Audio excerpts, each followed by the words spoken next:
Joining us now is Gregg Jarrett, author of the #1 bestseller, The Russian Hoax. Sidney Powell, attorney, author of the bestseller, License to Lie, Exposing Corruption in the Department of Justice.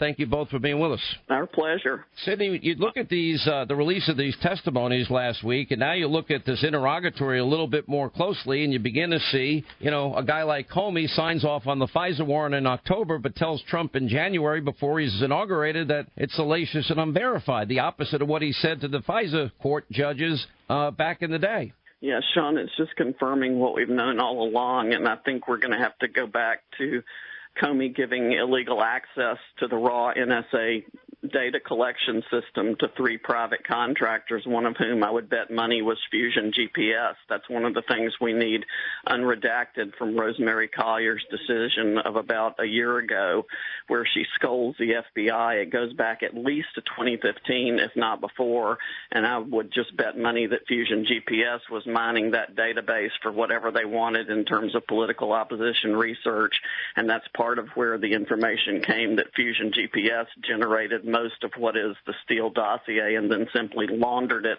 through Christopher Steele and other people to get pieces of it coming from different places, to appear to come from different places to go to the FBI to make up that dossier. Well, Devin Nunes, very interestingly, suggested to me in an interview that Steele may have never even written the report. Gregg Jarrett? Yeah, I don't think he did. I don't think he did. Why not? I wrote that in a chapter in my book, that experts on Russian affairs have looked at this, and it says it has some of the language that Russians use in disinformation. So either they fed it or they helped to compose it. But one thing's for sure, if I had to identify 3 villains in the Russia hoax, it would be Hillary Clinton's campaign, and they always try to keep her fingerprints off it, but she was behind it. And Glenn Simpson at Fusion GPS, and Christopher Steele. Steele and Simpson, having been funded by Hillary, were peddling this fake dossier all over Washington, D.C. and New York to ABC, New York Times, Washington Post, Yahoo, CNN, Mother Jones, BuzzFeed, New Yorker, the list goes on and on. You've got roughly, more than a dozen journalists who are being fed a phony, false, fabricated document, and they're feeding it to the FBI, and then you have Hillary Clinton allies like Sidney Blumenthal and Cody Shearer getting into the act. They take the dossier, they write their own second dossier based on it, and they start peddling it to the FBI. And then you've got John McCain's top aide, David Kramer. He flies over to London, meets with Steele, gets his hands on the dossier. He's peddling this thing to journalists. He's peddling it to the FBI, and none of it was true. It was all made up.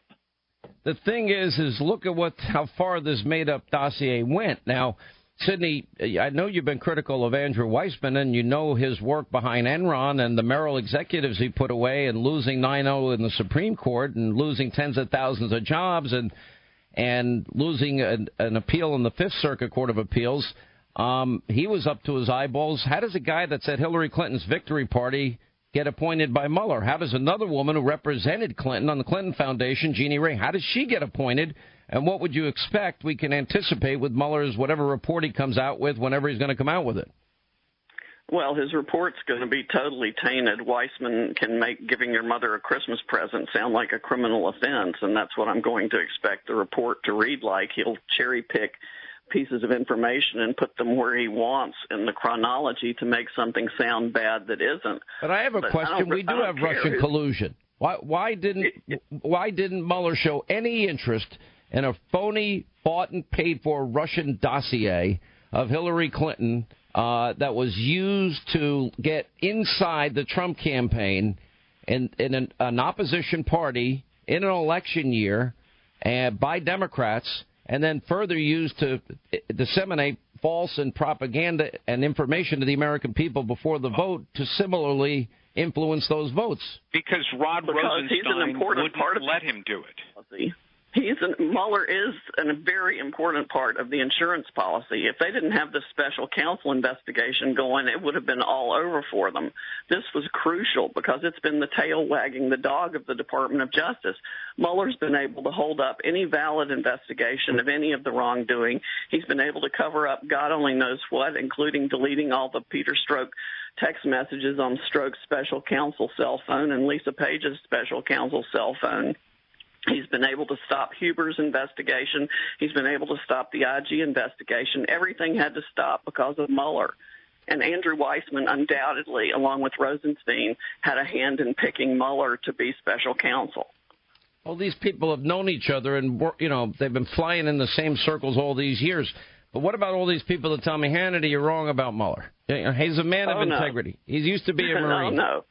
Mueller's been protecting and promoting Weissman for more than 20 years, and there's new evidence out just in the last week of Weissman literally threatening to indict anyone that wanted to talk to any defendant in the Enron litigation, threatening to increase their sentences if they spoke to any defendant in the Enron litigation, information that he managed to get sealed for the last 20 years.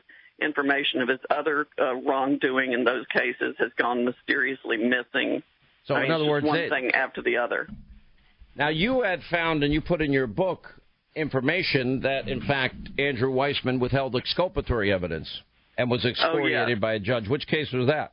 That was the Merrill Lynch Enron case where the Fifth Circuit found that he and Catherine Rumler, who became Obama's White House counsel, and Matthew Friedrich, who became acting assistant attorney general for the criminal division, plainly suppressed evidence favorable to the defense in the Merrill Lynch Enron case while they sent 4 Merrill Lynch executives to prison for up to a year on an indictment that they had made up a crime in. Unbelievable. All right, we'll take a break. We'll come back. All right, as we continue with Gregg Jarrett and Sidney Powell, what do you think, Greg? I mean, we know there's no collusion, so they don't have anything. I mean, it seems like I have to guess based on the fact that, they ignored all the real collusion in this story. I think now that is beginning to unfold. I think those people that used the phony dossier of Clinton, those people that protected her from certain indictment, I think those people that tried to bludgeon Trump with lies and with this phony witch hunt, I think a lot of them are going to be held accountable before all is said and done. Am I wrong? Well, I think you're right.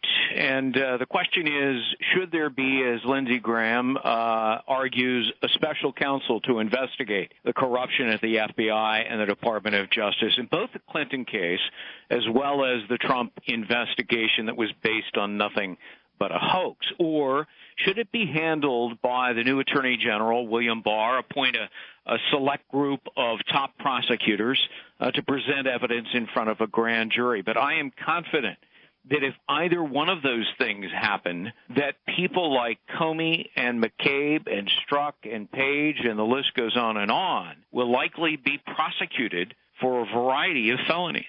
Do you agree with that, Sidney?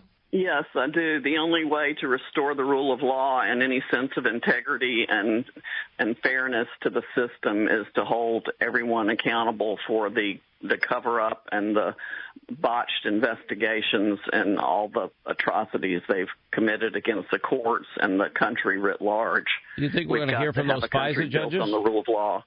Yes, I think we should. Yeah, how does it take 2 years to hear from them? All right, we'll watch. We'll wait. We'll see. And is it going to be a dud, the Mueller report, or is it going to be, innuendo Mueller report? I think it's going to be chock full of innuendo. But no. Yeah, I agree. There.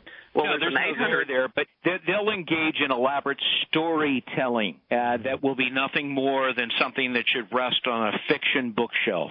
Wow. Exactly. All right, thank you both. 800. Do you guys trust the new Attorney General? Real quick, Sidney, do you think he'll do his job? I think so. What do you think, Greg? I'm willing to give him the chance to do his job. He has a record of doing it. Let's hope he does it here. All right, quick.